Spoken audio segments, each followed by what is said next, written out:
Assalamualaikum warahmatullahi wabarakatuh. Puji syukur kehadirat Allah Subhanahu wa taala yang melimpahkan rahmat dan karunia kepada kita semua sehingga kita dapat berkumpul di ruangan yang berbahagia ini dalam rangka aksi nyata modul 1.4 tentang budaya positif yang dilakukan di sekolah. Selawat dan salam pula kita hadirkan kepada Nabi junjungan kita, Nabi besar Muhammad SAW, di mana beliau telah bersusah payah membawa kita umatnya dari alam kezuliman ke alam yang berilmu pengetahuan yang dapat kita rasakan pada saat sekarang ini. Yang saya hormati Bapak Kepala Sekolah SMP Negeri 1 Pulau Banyak dan Bapak Ibu Dewan Guru yang sudah meringankan langkahnya untuk berhadir di ruangan ini. Oke, Bapak Ibu, kita lanjut. Siap Bapak Ibu? Oke, nanti saya kasih aba-aba SMP Negeri 1 Pulau Banyak, boleh Bapak Ibu mengatakan luar biasa. Bisa kira-kira Bapak Ibu? Oke, sekali lagi saya kasih aba-aba SMP Negeri 1 Pulau Banyak. Oke, terima kasih Bapak Ibu. Oke, kita lanjut materi kita. Judulnya tadi ya Bapak Ibu ya, aksi nyata modul 1.4 budaya positif. Jadi tentang budaya positif ini saya angkat dari pembelajaran kami modul 1.4 yang dibahas di situ adalah tentang budaya positif. Sebelum kita masuk ke materi tentang budaya positif Bapak Ibu saya mau bertanya dulu Bapak Ibu. Ya, tentang budaya positif itu. Kira-kira ada yang mau memberikan pendapat nggak Bapak Ibu budaya positif itu apa? Ya Bapak Ibu. Oke.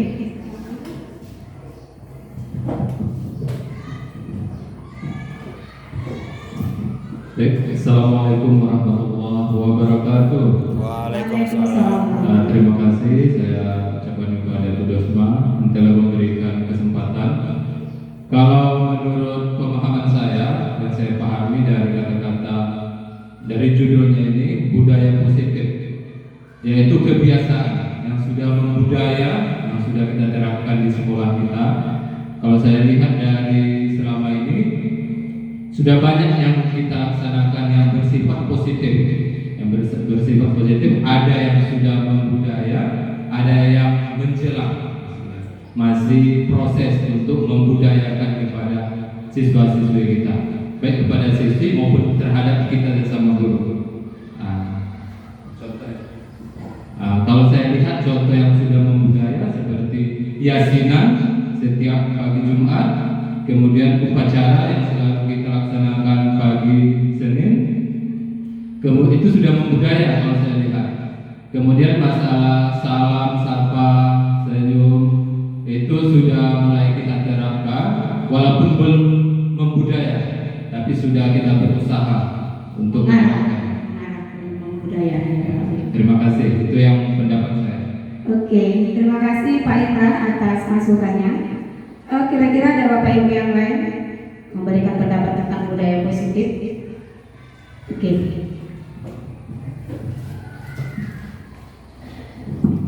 Assalamualaikum warahmatullahi wabarakatuh. Sedikit mungkin saya juga ingin menambahkan ya tentang budaya positif. Di sini kita di dalam pembelajaran salah satunya media itu sangat penting ya. Di sini saya juga melihat karena penyampaian daripada Ibu tadi, siapa yang tahu tentang budaya positif? Karena media sangat penting, maka saya share lah di dalam Google, maka dapat di sini. Mungkin nantinya perlu penjelasan yang lebih detail dari Ibu Dosma, karena kami baru mendengarkan dari DCDP Pulau Banyak, SMP Pulau Banyak. Di sini dijelaskan budaya positif adalah nilai keyakinan dan kebiasaan di sekolah yang berpihak pada murid agar murid dapat berkembang lebih bagus lagi ke depan. Mungkin pas seperti yang disampaikan oleh Pak Indra, itu adalah kebiasaan yang mengandung nilai-nilai positif di dalam sekolah tersebut. Salah satunya kebiasaan kita tiap hari Jumat menyampaikan ataupun membaca yasin. Kemudian yang selanjutnya seperti upacara bendera juga, kalau menurut saya upacara bendera juga termasuk di dalam budaya positif, karena yang bersifat positif itu yang bersifat yang baik-baik yang kita terapkan di sekolah. Terima kasih. Assalamualaikum warahmatullahi wabarakatuh. Waalaikumsalam. Terima kasih Pak yang berada Pak Abdul Muthalib atas masukan tentang budaya positif itu. Benar sekali ya Bapak Ibu, budaya positif itu adalah kebiasaan kita. Kebiasaan kita yang kita lakukan di sekolah itu bagaimana?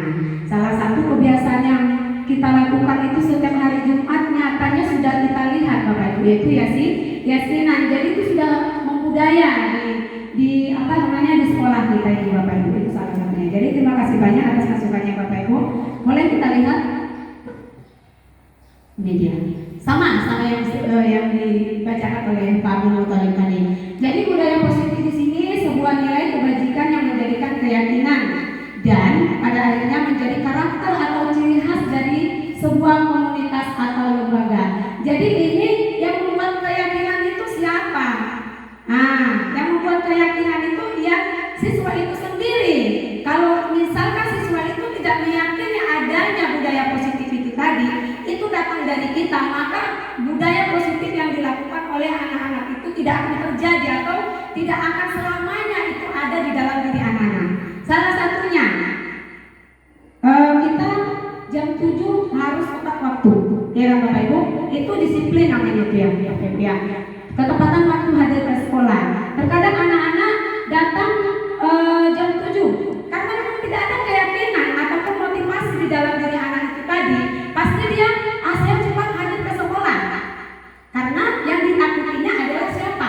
Gurunya, atau hukuman, atau yang lain sebagainya, atau tiket yang ditakutinya. Makanya dia datang jam 7 pagi. Seperti itu Bapak Ibu. Coba kalau misalkan ada keyakinan di dalam diri anak-anak itu atau motivasi dirinya tertanam di dalam diri anak itu tadi, saya yakin walaupun tidak ada pantauan guru, ada pantauan tiket dan lain sebagainya, pasti mereka akan datang dengan tepat waktu. Jadi itu menjadi keyakinan dari seorang anak. Begitu juga keyakinan itu tadi didukung oleh siapa? Kita sebagai guru Bapak Ibu. Kita memberikan dukungan, kita memberikan contoh juga kepada anak-anak. Dan pula anaknya jam 7 hadir, sedangkan kita jam 8 hadir ke sekolah. Nah kalau bisa untuk kedepannya Bapak Ibu, kita bisa memperbaiki sama-sama di sini. Jadi tidak ada yang ekspres ya Bapak Ibu. Harus kita membutuhkan proses, kita memperbaiki secara pelan-pelan seperti itu Bapak Ibu. Jadi budaya positif inilah dia. Oke Bapak Ibu, kita lanjut. Oke, ada konsep inti dalam budaya positif ini di modul 1.4. Yang pertama, ada perubahan paradigma belajar, ada disiplin positif, nilai-nilai kebajikan, kebutuhan dasar manusia, motivasi perilaku manusia, posisi kontrol guru, keyakinan kelas, dan juga segitiga restitusi. Jadi ini akan kita bahas satu persatu nanti Bapak Ibu. Oke, kita lanjut ya. Ini dia yang pertama. Pernah nggak melihat ini Bapak Ibu sebelumnya? Belum Bu. Belum ya. Baru ini ya? Iya Bu. Sama Bapak Ibu. Saya pun baru menemukan ini tentang pelajaran paradigma. Ya, baru ini. Karena sekolah kita kan belum menerapkan yang namanya kurikulum merdeka. Tapi kalau sekolah yang sudah menerapkan kurikulum merdeka, pasti kata-kata ada kata-kata berdiferensiasi dengan profil pelajar Pancasila. Jadi saya baru tahu di CGP ini Bapak Ibu. Sebelumnya saya benar-benar tidak tahu. Rupanya ada kata-kata berdiferensiasi. Kira-kira Bapak Ibu ada yang tahu apa yang dimaksud dengan berdiferensiasi? Berdiferensiasi. Ini terkait dengan pembelajaran kita di sekolah. Nah, setelah itu dilaksanakan, ya, maka akan mewujudkan profil pelajar Pancasila. Ada yang tahu Bapak Ibu apa itu? Dan Abdul Muthalib, Bu Blok, Denis, pernah dengar? Kalau dari kata katanya diferensiasi itu berarti itu sama dengan kata lainnya itu inklusif, Bu. Inklusif itu khusus, berarti mereka belajar sesuai apa yang mereka butuhkan, dan tugas kita sebagai guru memfasilitasi itu. Betul sekali Pak Denis, bagus sekali ya. Jadi kata-kata berdiferensiasi ini kita memetakan kemampuan-kemampuan anak-anak yang ada di dalam kelas.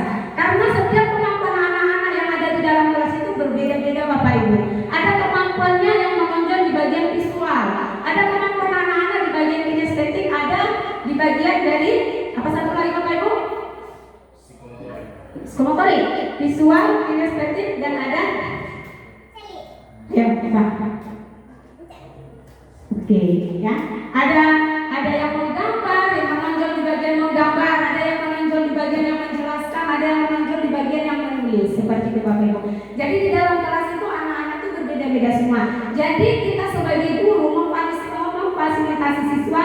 Salah satu contohnya, ketika guru menjelaskan di depan, jadi kita terlebih dahulu memetakan, menanyakan, mengidentifikasi anak-anak itu. Kira-kira anak-anak ibu yang di bagian menggambar yang mana? Kita tanya, saya Bu, pasti itu anak-anak ya Bapak Ibu. Saya sukanya bagian ini Bapak Ibu. Saya sukanya bagian ini Bapak Ibu. Jadi kita mau membuat kelompok anak-anak yang seperti itu. Jadi itu yang disebut dengan berdiferensiasi.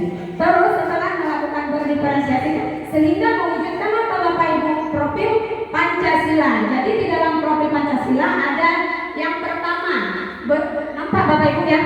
Kecil kali ya. Beriman bertakwa kepada Tuhan Yang Maha Esa dan berakhlak mulia.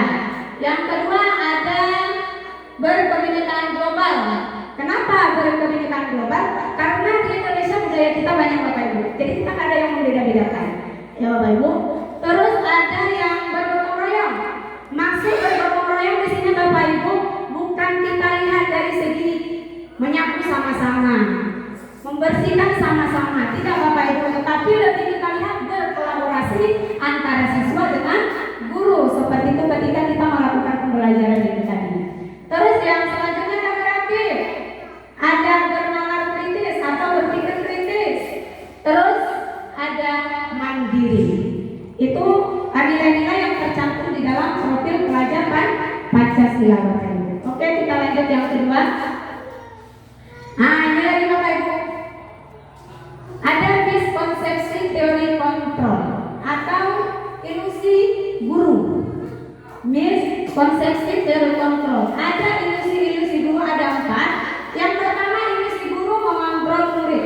Kira-kira Bapak Ibu, kalau saya boleh bertanya, apakah kita bisa mengontrol orang lain? Tidak. Tidak bisa, apa betul Bapak Ibu? Tidak bisa Bapak Ibu kita mengontrol orang lain. Ya, ilusi guru mengontrol murid. Katanya guru itu bisa mengontrol murid. Apa buktinya? Tidak bisa kita mengontrol murid. Salah satunya Bapak Ibu, ada seorang anak yang berperilaku sangat buruk perilakunya. Kita menginginkan anak itu supaya berubah. Kita menginginkan selalu sekali dua kali kita nasihati anak tersebut. Mungkin pada saat itu dia bisa berubah mendengarkan kata-kata kita, karena memang tidak ada tercantum motivasi diri atau yang disebut dengan motivasi ekstrinsik yang ada di dalam diri anak itu, maka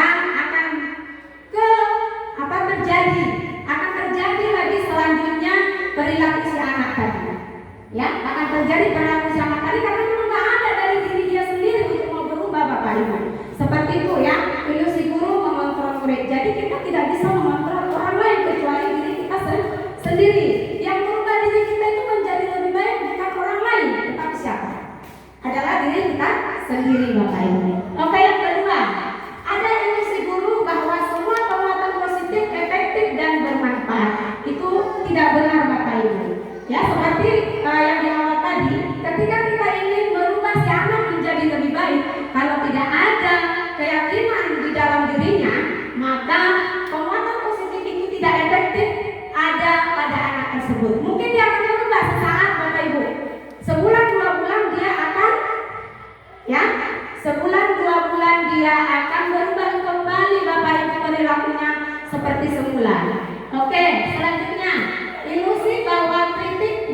membuat rasa bersalah, mampu menguatkan karakter. Ada nggak Bapak Ibu yang tahu maksudnya ini? Ilusi buruk. Ini kita berilusi Bapak Ibu, bahwasanya kritik dan saran, kritik dan membuat rasa bersalah mampu menguatkan karakter katanya. Salah satu contohnya seperti ini Bapak Ibu. Kita memanggil si anak yang perilakunya sangat buruk, kita panggil, kita sentuh hatinya, tapi disentuh hatinya karena memang dia tidak ada motivasi dari dalam diri dia mau pengen berubah. Memang dia mengikuti kata-kata kita, walaupun kita menyentuh hatinya yang mengkritik dia, kamu ini memang seperti ini, seperti itu, kita sampaikan kepada dia. Pada saat itu dia merasa, oh iya, pada saat itu karena dia mendengarkan apa yang kita sampaikan, kita apa namanya, orang tua kamu udah capek bekerja sebagai nelayan seperti itu. Pada saat itu dia akan berubah. Tapi kalau memang tidak ada dorongan dari dirinya sendiri, itu sebulan 2 bulan kembali lagi kan Bapak Ibu, kembali lagi tingkah dia seperti semula. Karena apa? Karena tidak ada motivasi dari dalam diri dia sendiri, keyakinan dia. Oke, yang selanjutnya, ilusi bahwa orang dewasa berhak memaksa.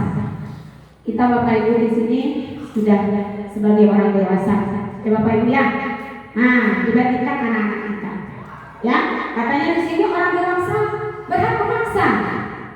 Ya, sekali 2 kali dinasihati, 3 kali dinasihati nggak berubah. Ayo kita paksa anak-anak. Ya Bapak Ibu ya, kita paksa harus berubah. Padahal sana itu kalau berubah, kalau memang ada motivasi kita di keyakinan di dalam dirinya, pasti yakin kita dia akan berubah. Ya Bapak Ibu. Oke, kita lanjut lagi. Ini mengubah paradigma stimulus respon ke pendekatan kontrol.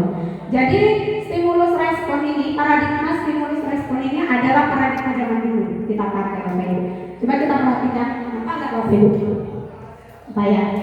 Di sini stimulus respon, realita kebutuhan kita sama katanya di stimulus respon itu. Tetapi kalau di kontrol itu berbeda Bapak Ibu. Ya berbeda. Itu yang seharusnya kita lakukan. Di stimulus respon, realita kebutuhan kita sama. Apakah memang kebutuhan kita sama setiap orang Bapak Ibu? Betul nggak itu? Tidak ya? Tidak. Kebutuhan kita berbeda-beda Bapak Ibu. Setiap orang berbeda-beda. Salah satu contohnya itu tadi, di dalam satu tempat aja, satu ruangan aja, anak-anak itu begitu banyak berbeda-beda kebutuhan dari segi belajarnya Bapak Ibu. Ada yang sibuk menggambar, ada yang pengennya hanya menjelaskan, ada pengennya hanya menulis dan lain sebagainya seperti itu Bapak Ibu. Jadi menurut dari kontrolnya, realita kebutuhan kita berbeda-beda. Ya. Yang kedua, semua orang melihat hal yang sama, tetapi yang seharusnya di teori kontrol, setiap orang memiliki gambaran berbeda. Berbeda ya Bapak Ibu, setiap orangnya tidak ada gambaran yang sama atau keinginan orang itu berbeda-beda Bapak Ibu. Ya keinginannya mau pengen apa? Mungkin keinginannya di dalam ruangan itu mau pengen bernyanyi, mau pengen melukis, ya kan Bapak Ibu, mau pengen yang lain. Jadi tidak sama. Jadi kita tidak bisa menyamakan ada siswa di dalam ruangan 25 orang kebutuhannya ataupun keinginannya berbeda-beda semua Bapak Ibu. Oke, yang selanjutnya kita mencoba mengubah orang agar berpandangan sama dengan kita. Susah ya Bapak Ibu. Susah sekali kita mengubah orang agar sama pandangannya dengan kita. Itu tidak bisa Bapak Ibu. Seharusnya kita berusaha memahami pandangan orang lain tentang kita, tentang dunia Bapak Ibu. Seperti itu ya. Oke, yang selanjutnya perilaku buruk dilihat sebagai suatu kesalahan. Tetapi di teori kontrol, semua perilaku memiliki tujuan. Yang buruk, baik yang buruk ya, ataupun yang baik Bapak Ibu, jangan pernah kita mencap kesalahan anak. Aku tuh salah. Ya Bapak Ibu, kamu salah. Kamu seperti ini. Nah, itu tidak bisa Bapak Ibu. Nah, kalau di teori kontrol, semua perilaku memiliki tujuan. Setiap kesalahan yang dilakukan anak-anak pasti ada alasannya. Maka di situ kita menanyakan. Salah satu Bapak Ibu contohnya, kita mengajar di dalam ruangan, ada anak-anak tidur, ya kan Bapak Ibu? Tidur, dia lemas atau lain sebagainya. Ayo anak tanya dulu. Jangan langsung kenapa kamu tidur? Ambil langsung menghadap ke bendera, menghormat. Itu biasanya Bapak Ibu ya. ya. Jadi kita tanya dulu alasan anak itu kenapa dia gitu. Mungkin dia belum makan atau mungkin dia sakit seperti itu Bapak Ibu ya. Oke, kita lanjut. Orang lain bisa mengontrol saya, tetapi kalau diterkontrol hanya Anda yang bisa mengontrol diri Anda. Benar kan Bapak Ibu? Orang lain bisa mengontrol kita? Tidak Bapak Ibu. Kita sendiri yang bisa mengontrol diri kita. Tadi sudah kita singgung di awal ya. Saya bisa mengontrol orang lain, Anda tidak bisa mengontrol orang lain. Ini sama Bapak Ibu ya. Lanjut, pemaksaan ada pada saat rujukan gagal. Kolaborasi dan konsensus menciptakan pilihan-pilihan baru. Jadi pemaksaan ada pada saat rujukan gagal. Ketika seperti ini, kita membujuk anak itu agar berubah. Kita bujuk, kita rayu anak-anak, tapi dia tidak mau juga berubah tingkah lakunya. Akhirnya kita lakukan apa? Pemaksaan terhadap si anak. Kalau kita lakukan pemaksaan, sedangkan lembut tidak bisa kita mengubah si anak itu, apalagi model pemaksaan. Tetapi di teori kontrol bukan itu Bapak Ibu. Yang seharusnya kita ajak anak itu berkolaborasi dan juga konsensus. Atau apa yang konsensus Bapak Ibu?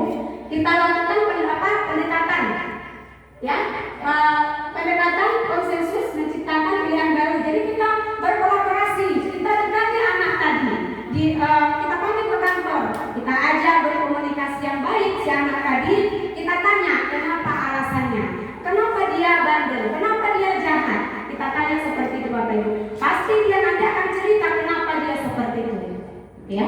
Lanjut Bapak Ibu. Oke, yang terakhir, model berpikir menang kalah.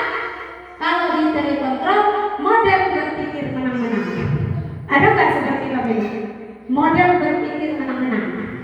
Kalau model berpikir menang kalah, itu biasanya terjadi kepada anak yang salah. Yang salah maksudnya kalau yang salah itu kalah. Maksudnya gitu. Udah tahu dia terlambat, ya dia kalah seperti itu Bapak Ibu. Sering kita, kamu udah terlambat, kamu udah salah. Seperti itu kita sampaikan kepada anak. Tidak Bapak Ibu, seharusnya kita model berpikir menang-menang. Model berpikir menang-menang yang mana Bapak Ibu? Kita ajak si anak berdiskusi juga, ya, supaya ketika kita mengatakan model berpikir menang atau kalah, kamu itu, kamu udah bodoh, sudah ini, sudah itu. Anak itu pasti menganggap dirinya adalah manusia yang gagal Bapak Ibu, ya, manusia yang gagal. Pasti apapun yang kita kasih tahu sama dia, saya ini kan gagal, saya ini kan bodoh, seperti itu Bapak Ibu. Pasti seperti itu pemikiran si anak. Jadi itu tidak boleh kita katakan kepada si anak, ya kita ajak dia, itu tadi, ya, kita ajak berdiskusi sehingga terjadi yang namanya berpikir menang-menang.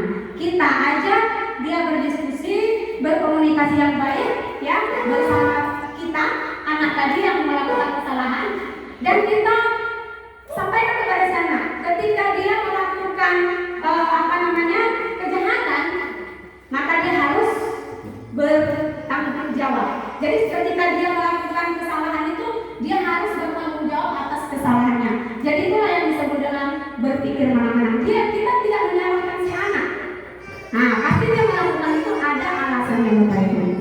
Oke Bapak Ibu, kasih semangat Bapak Ibu. Semangat. Oke, kita lanjut. Lanjut. Oke. Ini dia, sebenarnya masih banyak Bapak Ibu ya. Kita ini sudah jam-jam rawan ya, udah mulai kriuk-kriuk ya. Oke, kita lanjut. Ada disiplin positif ya. Kira-kira Bapak Ibu kalau mendengar kata-kata disiplin ini, aturan ya Bapak Ibu ya? Ya. Ya Bu. Aturan, konsekuensi, hukuman dan lain sebagainya Bapak Ibu. Tetapi di sini tidak Bapak Ibu. Jadi disiplin itu berasal dari kata disiplina, yang artinya belajar. Ya, yang artinya belajar. Nah, terus disiplin mengacu pada disiplin diri. Jadi sebelum terjadinya disiplin itu, itulah yang disebut dengan disiplin diri, ya. Yang memiliki tanggung jawab terhadap apa yang dilakukannya berdasarkan nilai-nilai yang diyakini oleh si anak Bapak Ibu, ya. Jadi kalau sudah terjadi disiplin diri, maka akan terbentuklah yang disebut dengan disiplin positif Bapak Ibu. Ya, disiplin positif merupakan salah satu cara penerapan disiplin yang tujuannya untuk menumbuhkan rasa kesadaran bagi si anak atau memperdayakan peserta didik tanpa ada yang namanya imbalan, penghargaan atau reward, ancaman ataupun hukuman. Tadi di awal sudah saya sampaikan Bapak Ibu. Jadi ketika si anak mau pengen melaksanakan disiplin positif di salah satu sekolah tanpa ada motivasi dari diri anak itu tadi, ya pasti dia akan melihat itu. Kalau tidak imbalan, kalau tidak penghargaan, maka ada ancaman atau hukuman. Pasti nanti tadi kejadiannya, ini saya terlambat, nanti marah Ibu Dosma, gitu ya. Jadi dia terlambat tadi gara-gara siapa? Dia terlambat, dia takut sama siapa? Sama guru, takutnya Bapak Ibu. Ini dia terjadi karena memang keyakinan di dalam dirinya nggak ada motivasi intrinsik, itu tidak terjadi pada si anak Bapak Ibu. Coba kalau misalkan dia menyadari ada nilai-nilai positif yang ada di dalam diri si anak dan dia pun mau pengen melakukan itu tanpa ada ancaman, hukuman dan lain sebagainya. Seperti itu Bapak Ibu. Terus salah satunya contohnya lagi, misalkan kepala sekolah. Ini kepala sekolah dari sekolah Bapak Ibu. Kepala sekolah melihat kita, memantau kita, masuk nggak kita? Pasti kita masuk Bapak Ibu. Ya Bapak Ibu, masuk kita ke ruangan. Tetapi pas kepala sekolah tidak ada di tempat, kita mulai keluar dari ruangan. Kadang kita duduk-duduk di kantor, kadang kita duduk-duduk di kantin. Karena apa? Karena tidak ada motivasi intrinsik dari dalam diri kita sendiri Bapak Ibu. Itu salah satu contoh dari ada imbalan, penghargaan, ancaman dan hukuman. Nanti kalau misalkan kita tidak masuk, maka kita akan kena tegur Bapak Ibu. Jadi seperti itu. Oke, selanjutnya sebagai pendidik, tujuan kita adalah menuntut murid.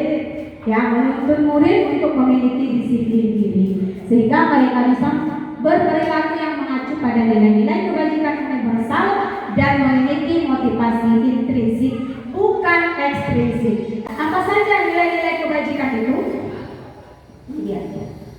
Ya.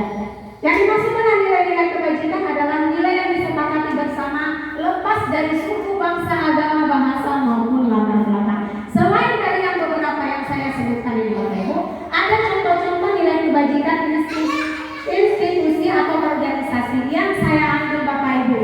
Ya, yang saya angkat di sini ada profil pelajar Pancasila, ada PYP, ada keterampilan hidup atau PYP-nya kayak mungkin yang bahasa Inggris tanya pendidikan dasar ya Bapak Ibu ya. Ya, yang di tengah-tengah ya. Nilai-nilai yang terkandung di dalam profil pelajar Pancasila sangat baik sekali. Kita perkenalkan kepada anak-anak kita Bapak Ibu.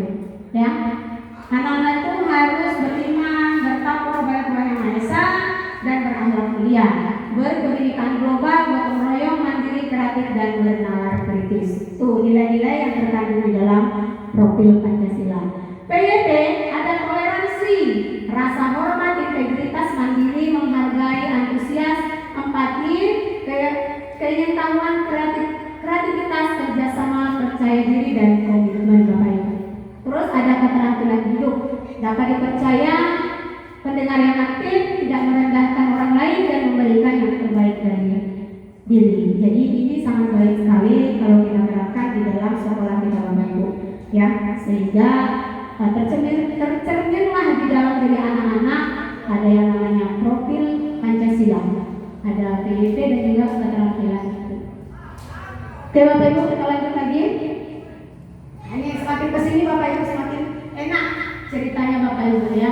Mungkin ada Bapak Ibu yang sudah mulai gelisah ya, karena sudah rawan-rawan tadi ya Bapak Ibu ya.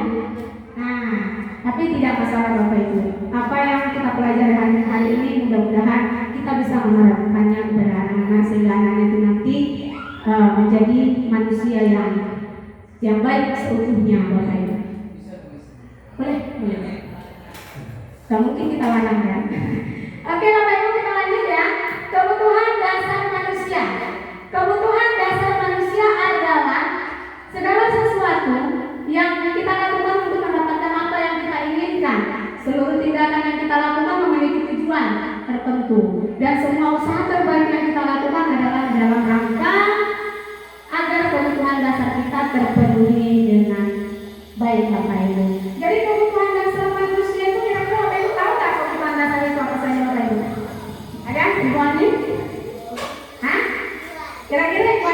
nggak apa saja kebutuhan dasar manusia? Iya. Ya, ada apa? Makan, betul. Nah, ragu-ragu buat itu tuh makan itu adalah kebutuhan. Nah, apa lagi? Pakaian, betul sekali. Apa lagi Bapak Ibu? HP. Kebutuhan HP itu kira-kira kebutuhan tambahannya. Nah, ada ya, ada pakaian, ada makan, itu namanya kebutuhan, betul Bapak Ibu. Oke, kita lihat di sini kebutuhan itu apa saja. Ini dia.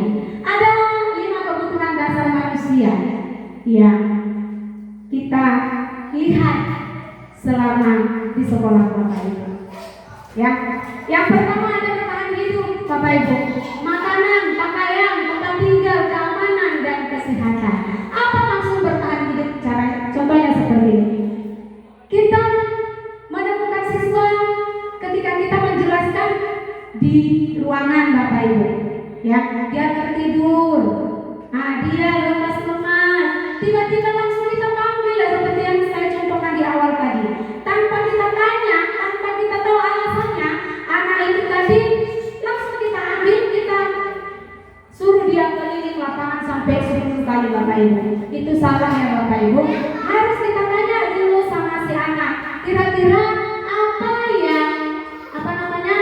apa yang yang kurang dari diri dia? Mungkin di antara dari 5 kebutuhan ini, ada yang belum terpenuhi. Salah satunya mungkin dia belum makan, makanya dia lemas. Kenapa? Dia belum makan dari rumah. Terus, dia sakit apa? Golek-golek.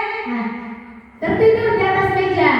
Terus di situ kebutuhan mana yang belum terpenuhi? Ya, kebutuhan kesehatannya. Mungkin ya Bapak Ibu ya. Jadi kita harus menanyakan kepada si anak kenapa dia melakukan itu. Oke. Yang kedua ada kasih sayang. Rasa diterima. Rasa diterima, dipedulikan, berbagi kerjasama, menjadi bagian dalam kelompok.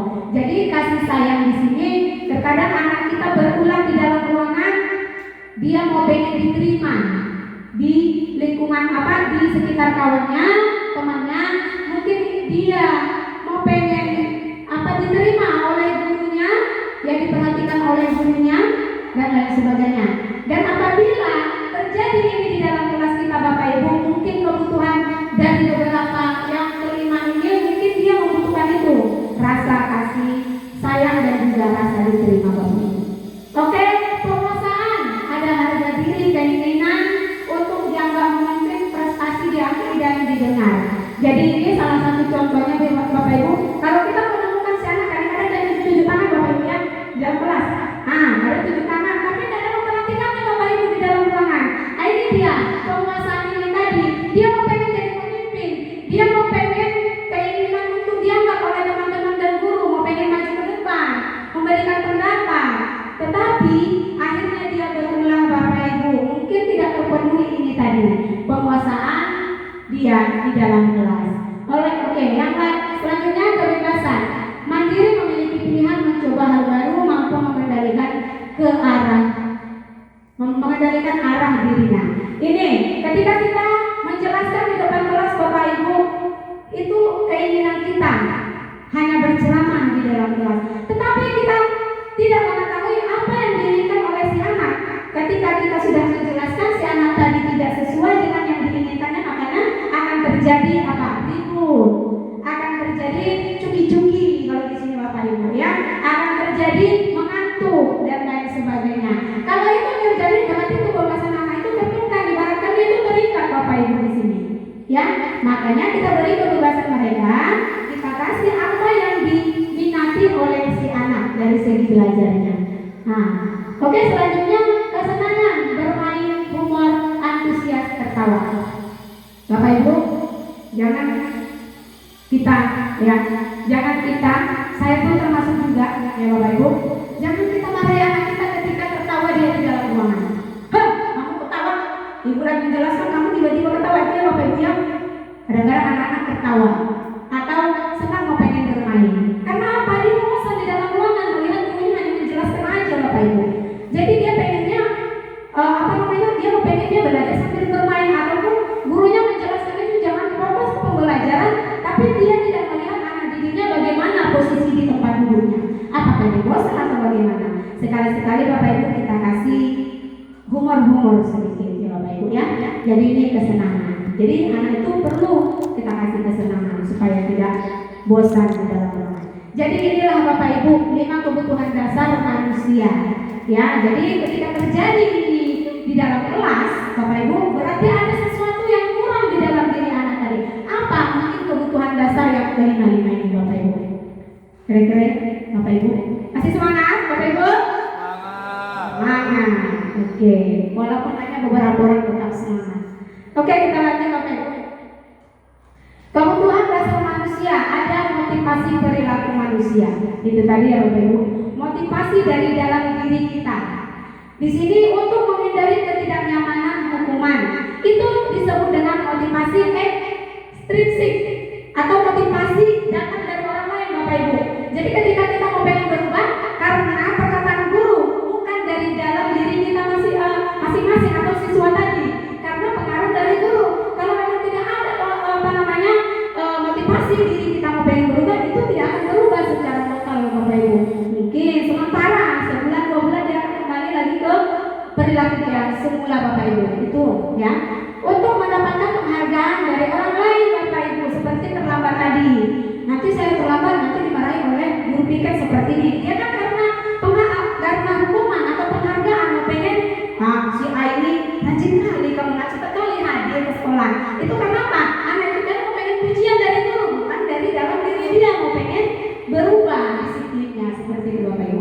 Jadi ini disebut dengan ekstrinsik. Jadi motivasinya datang dari orang lain Bapak Ibu, dari luar.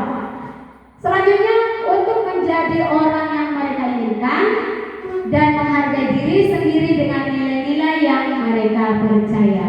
Ini adalah motivasi intrinsik. Ini memang dari dalam diri dia sendiri mau pengen berubah. Maka kita mendampingi si anak, dia inginnya berubah seperti itu Bapak Ibu. Jadi ini salah satu juga dari kebutuhan dasar manusia. Oke, lanjut lagi Bapak Ibu.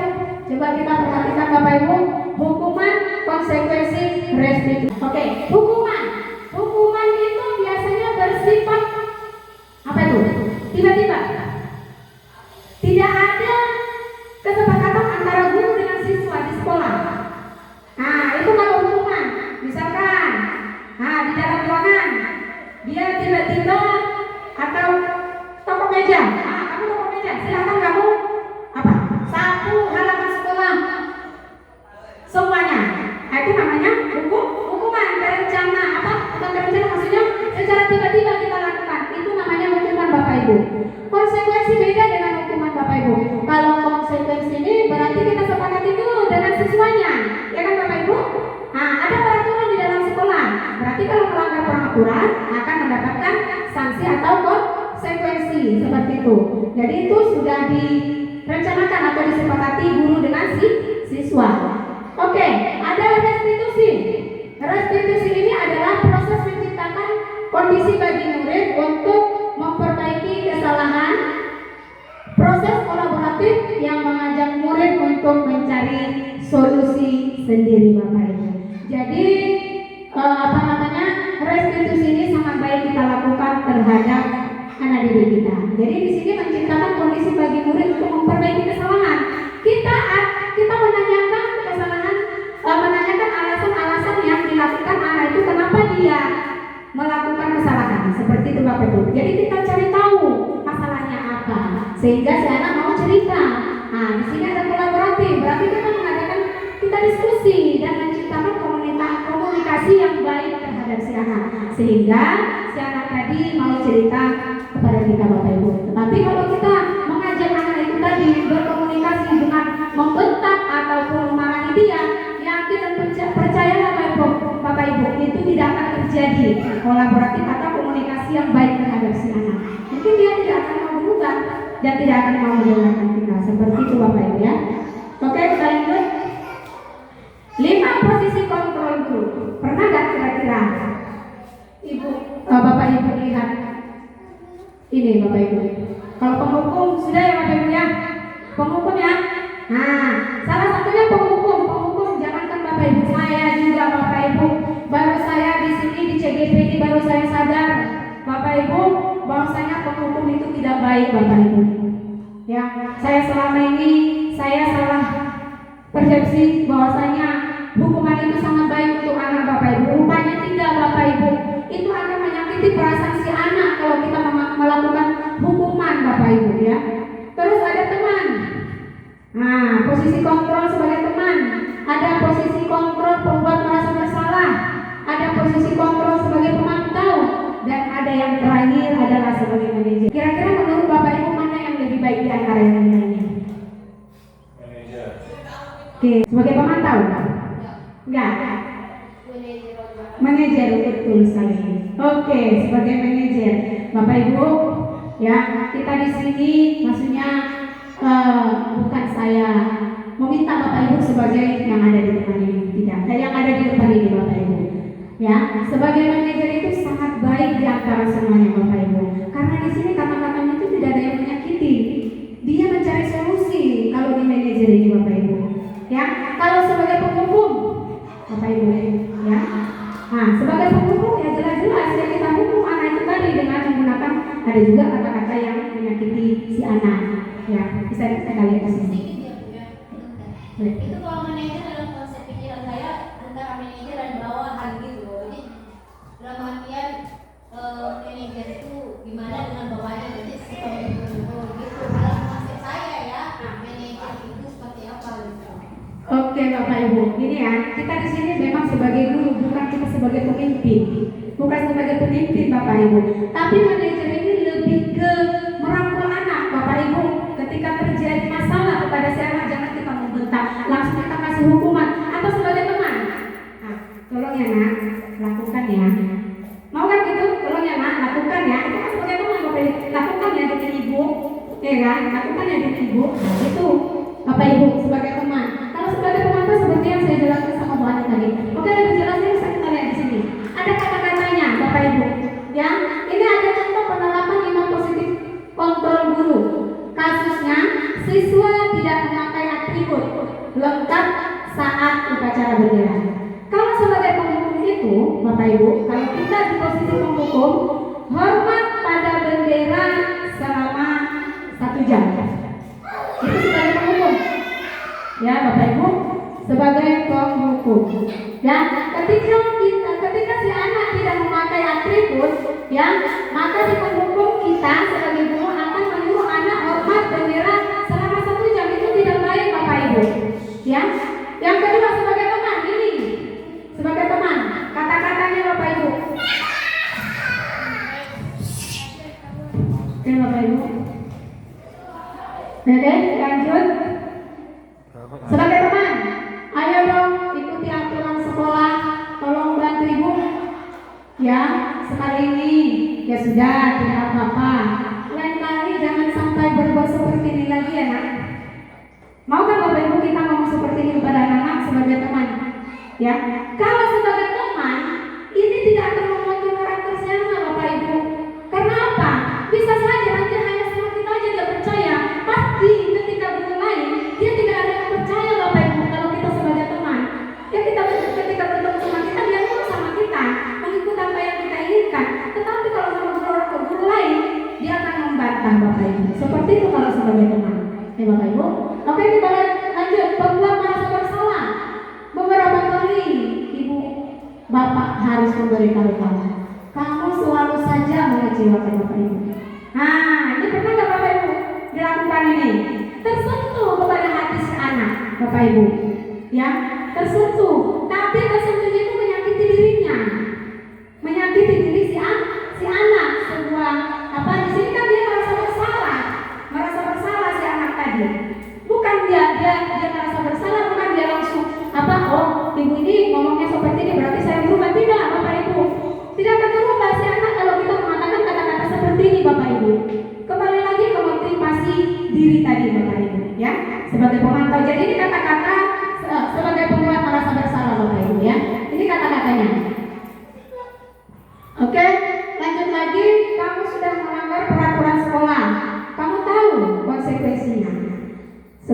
upacara kamu beri atributnya ke koperasi dan jangan ulangi lagi katanya. Jadi sebagai pemantau ini tadi, dia apa yang ada di data-data sekolah, misalkan peraturan sekolah tidak boleh berlambat, ya dia harus menjalankan data-data peraturan yang ada di sekolah itu sebagai pemantau Bapak Ibu. Pernah nggak kita lakukan seperti itu Bapak Ibu? Ya, apa yang ada tercatat di peraturan sekolah, ya udah dia menjalankan peraturan itu tadi. Ya, kalau misalkan dia tidak memakai atribut sekolah, berarti dia akan kena hukum. Misalkan, hukumannya apa? Disuruhnya dia si anak tadi membeli atribut sekolah, atribut itu tadi ke bagian koperasi Bapak Ibu, itu sebagai pemantau. Yang terakhir adalah, apakah kamu tahu kesalahan kamu? Kira-kira bagaimana kamu memperbaiki kesalahan kamu? Itu kata-kata dari si manajer. Dia tidak menyinggung perasaan si anak, bahkan si anak tadi, kalau kita melakukan sebagai manajer kata-kata seperti ini, apakah kamu tahu kesalahan kamu? Kita tanya, kamu tahu nggak kesalahan kamu apa? Pasti dia nanti akan menjawabnya dengan baik Bapak Ibu. Tetapi di situ kita harus menjalin komunikasi yang baik. Jangan kita membentak, apa kamu tahu? Ya, kesalahan kamu apa? Seperti itu Bapak Ibu. Tidak Bapak Ibu. Jadi kita harus menggunakan kata-kata yang lembut juga terhadap si anak. Terus kira-kira bagaimana kamu bisa memperbaiki kesalahan kamu? Nanti akan si anak akan secara mengalir dia bercerita kepada kita kenapa dia melakukan itu. Bahkan mungkin lebih dia akan bercerita kepada kita. Setelah dia cerita, maka kita akan mencari solusi, sama-sama kita mencari solusinya terhadap masalah si anak tadi. Setelah dapat solusinya, maka kenapa dia melakukan itu dan dia melakukan itu harus bertanggung jawab atas apa yang dilakukan. Itu pertanyaan-pertanyaan bagi si manajer Bapak Ibu. Ya, jadi yang baiknya di sini kita lakukan sebagai manajer, bukan sebagai pemimpin bawahan seperti itu, bukan itu Bapak Ibu. Ya, memang kita di sini guru Bapak Ibu, tidak perlu seperti itu. Yang kita pengen perbaiki itu adalah anak didik kita Bapak Ibu, supaya menjadi manusia yang baik. Lanjut. Keyakinan di kelas. Ayo Bapak Ibu, pernah nggak dengar ini? Keyakinan kelas. Mengapa keyakinan kelas? Mengapa bukan peraturan kelas? Kita selama ini menyampaikan kepada anak-anak apa Bapak Ibu? Peraturan kelas, tetapi bukan keyakinan kelas. Ayo, Bapak Ibu, ada yang mau memberikan pendapat? Oke, Pak Indra, ada? Mengapa keyakinan kelas? Mengapa bukan peraturan kelas? Ayo. Oke, pakai mic. Mungkin ini juga saya baru dengar ya, dengan keyakinan kelas. Padahal kan kita selalu menerapkannya di dalam kelas itu peraturan kelas, ya kan? Kenapa mesti keyakinan kelas? Mungkin pemahamannya begini. Kalau mengapa bukan peraturan kelas yang sering kita buat di dalam sehari-hari kita di sekolah, itu kalau peraturan itu artinya kalau melanggar ada konsekuensinya, begitu, ada hukumannya. Maka mungkin kita berpikir dengan ada banyak peraturan tidak ada yang melanggar, artinya apa? Ada hukuman di dalamnya. Tapi kalau keyakinan itu artinya, kalau menurut saya ya, itu adalah prinsip yang tertanam di dalam diri mereka bahwa ada tanggung jawab di dalam kelas tersebut yang perlu dijaga dan diselesaikan, begitu maksudnya. Itu menurut saya. Bagus sekali Pak Abdul Thalib ya, betul sekali Bapak. Kalau keyakinan kelas itu memang dari diri kita membuat keyakinan kelas itu sama-sama Bapak Ibu. Contohnya wali kelas, seorang wali kelas membuat keyakinan kelas di dalam kelas itu bersama-sama dengan siswa. Apa itu keyakinan? Berarti siswa itu sendiri yang membuat, bukan kita sebagai guru. Kalau yang peraturan itu kita sendiri yang membuat Bapak Ibu. Itu tadi ada konsekuensinya apa hukumannya Bapak Ibu. Jadi di situ ada kata-kata negatif. Misalkan tidak boleh buang sampah, jangan tidak boleh buang sampah. Tetapi apa? Bertanggung jawab di situ. Bertanggung jawab apa? Bertanggung jawab membuang sampah itu tadi, menjaga kebersihan ke kelas seperti itu Bapak Ibu. Dan lanjut, pembentukan Bapak Ibu ya. Ini pernah kami lakukan keyakinan kelas seperti ini Bapak Ibu. Tapi sebenarnya biasanya wali kelas boleh juga perbedaan studi kita buat keyakinan kelas seperti ini. Ya. Terus keyakinan kelas itu harus bersifat abstrak. Terus berupa pernyataan universal, menyeluruh Bapak Ibu. Selain selepas dari budaya, agama, bahasa tadi Bapak Ibu, ya. Jadi kan ada tadi nilai-nilai positif seperti ada nilai profil Pancasila, EYP, seperti itu tadi Bapak Ibu, ya. Jadi kita masukkan di dalam keyakinan kelas, ya. Terus kita dibuat dalam pernyataan positif. Jadi keyakinan kelas itu yang positif. Jangan ada yang negatif. Tidak boleh buang sampah, tidak boleh tidur di dalam kelas, lebih baik bertanggung jawab seperti itu Bapak Ibu.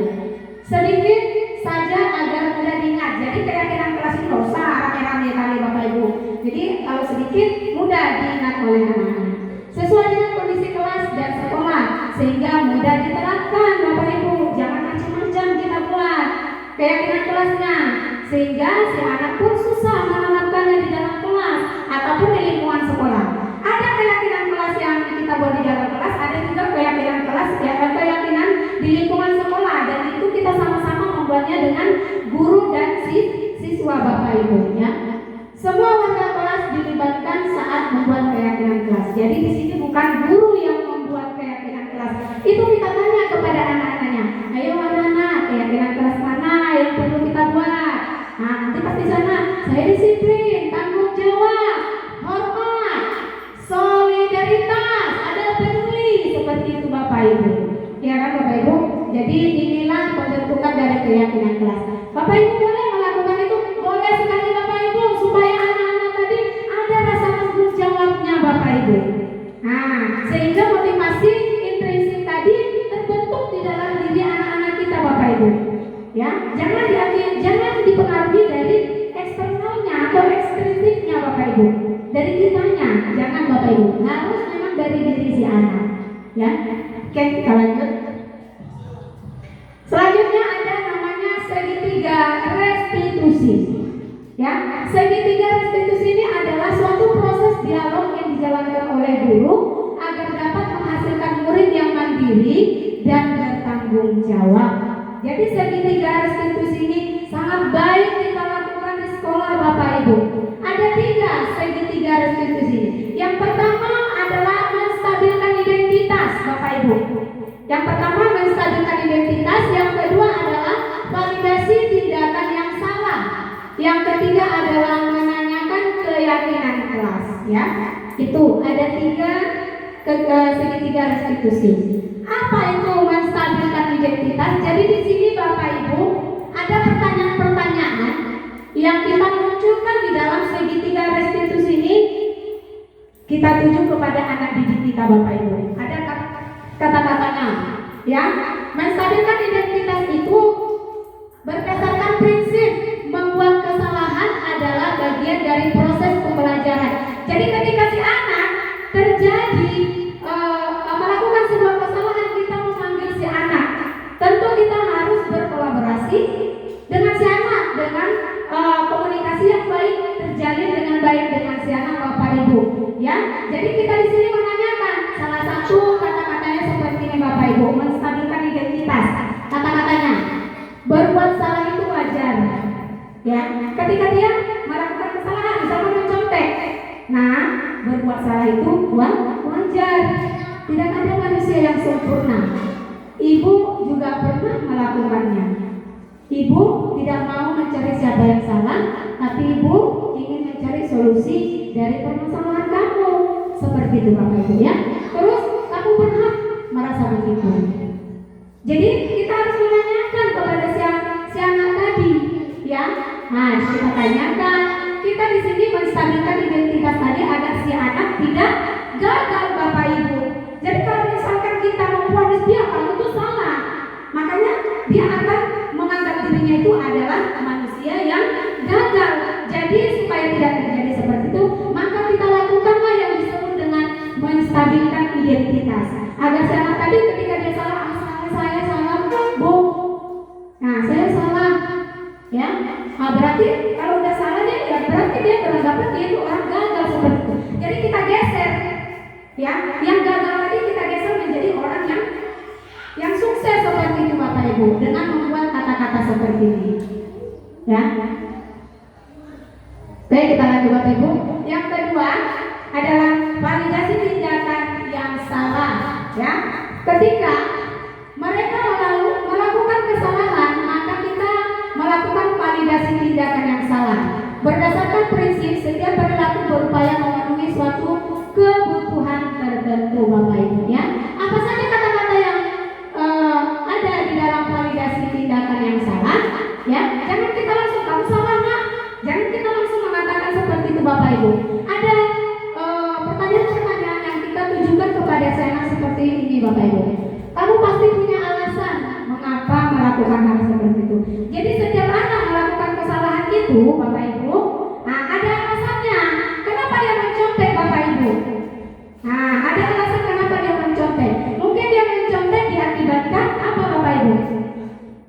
Karena dia tidak belajar seperti itu. Kenapa dia tidak belajar? Dia lalai, nggak ingat seperti itu Bapak Ibu. Jangan kita langsung memberikan hukuman yang berat terhadap si anak seperti itu ya. Kamu bisa melakukan yang lebih buruk lagi dari ini. Dari ini ya. Kamu patut bangga karena telah melindungi sesuatu yang penting buatmu. Ini pertanyaannya bukan hanya mencontek aja ya Bapak Ibu, kesalahannya banyak Bapak Ibu ya. Oke, kamu melakukannya karena mempertahankan sesuatu yang penting bagi kamu.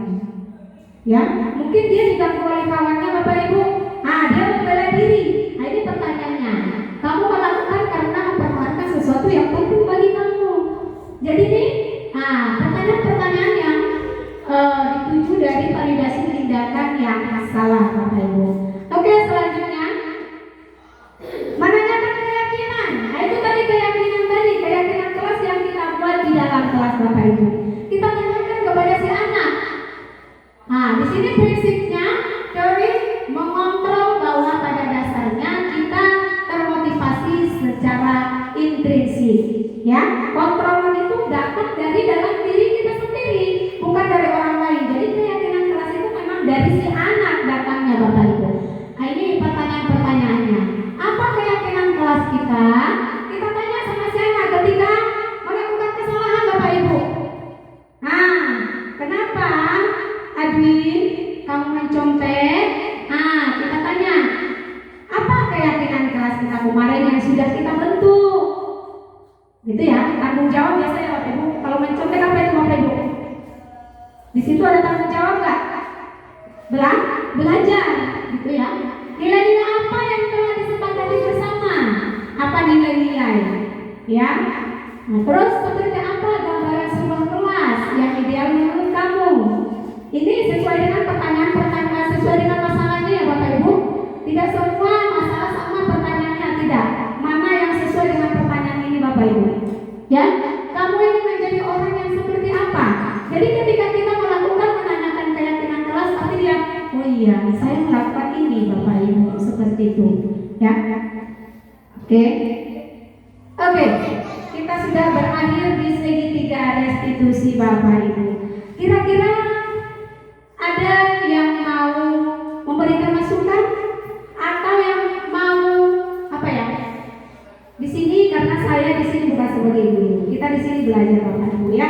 Saya pun di sini belajar dalam budaya positif ini. Sama-sama kita belajar Bapak Ibu. Mungkin ada pengalaman-pengalaman yang Bapak Ibu lakukan, mungkin sebagai penghukum, maka sebagai teman. Mungkin bisa Bapak Ibu diceritakan sedikit? Ada yang? Oke, baiklah. Boleh, baiklah.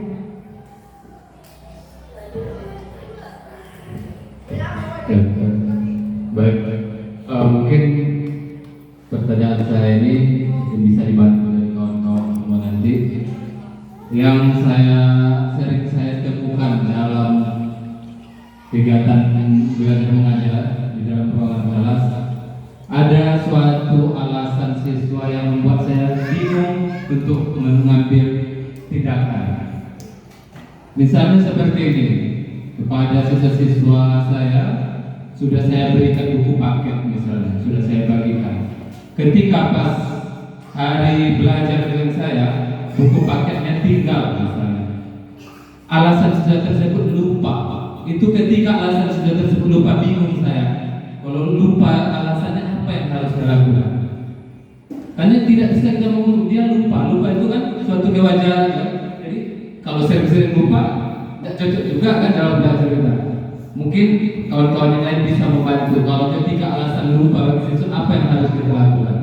Terima kasih. Oke, terima kasih Pak Indra, polisi kami ya Pak Indra. Kira-kira ada yang mau berpendapat? Bapak Ibu, panelis mungkin? Mungkin pernah terjadi sama Pak Kalau Ibu. bagi saya, Bu, ya, Nah, kalau misalkan kesalahan terjadi pada orang tua, maka miskonsepsi yang dipaparkan tadi tidak berlaku lagi buat saya. Maka saya kira ringan dan punishment itu masih perlu menurut saya. Jadi kalau ada tindakan keras seperti memberi hukuman yang tujuannya bukan untuk menghukum atau membuat si anak ini merasa bersalah, tetapi sebagai suatu motivasi supaya dia tidak melakukan hal yang sama lagi. Nah, butuh kita kembali mengambil sikap yang lain. Ya bisa jadi hukuman. Jadi tidak baku di manajerial aja. Hukuman itu bukan untuk menghukum, mematikan mental siswa, tetapi untuk memberikan efek jerah. Begitu dari saya. oke, bagus sekali Pak Deli. Jadi kita di sini sebenarnya jangan kita ada kata-kata hukuman Pak. Lebih baik kita mengatakan itu adalah konsekuensi Pak. Nah, konsekuensi itu karena memang kita buat dulu keyakinan kelas tadi. Jadi ketika keyakinan kelas itu kan pasti ada kata-kata bertanggung jawab, ya kan Bapak Ibu ya di dalam kelas. Kenapa dia tidak membawa itu tadi selalu lupa? Berarti dia tidak bertanggung jawab. Ketika kita membuat keyakinan kelas, anak-anak itu menandatangani keyakinan kelas tadi. Jadi kita bukan memberikan hukuman, tetapi konsekuensi dengan memberikan motivasi terhadap sana, jangan sampai dia melakukan itu lagi Bapak Ibu gitu. Jadi hal positif yang kita tunjukkan kepada sana, apa misalkan konsekuensinya. Jangan kita buat dia keliling lapangan, itu namanya hukuman Bapak Ibu. Itu terencana, itu tidak terencana. Tapi kalau seandainya kita melakukan keyakinan kelas itu kan sama-sama kita laksanakan, kita minta pendapat dari si anak itu. Ya udah kita jalankan keyakinan kelas itu dengan memotivasi anak itu tadi, memberikan konsekuensi itu tadi Bapak Ibu. Kira-kira seperti itu. Terus yang terakhir adalah penutup. Dalam penerapan program disiplin positif, hendaknya guru memiliki standar kepribadian profesional dan solusi yang baik di mana guru mampu merefleksikan dirinya dalam posisi kontrol saat ini.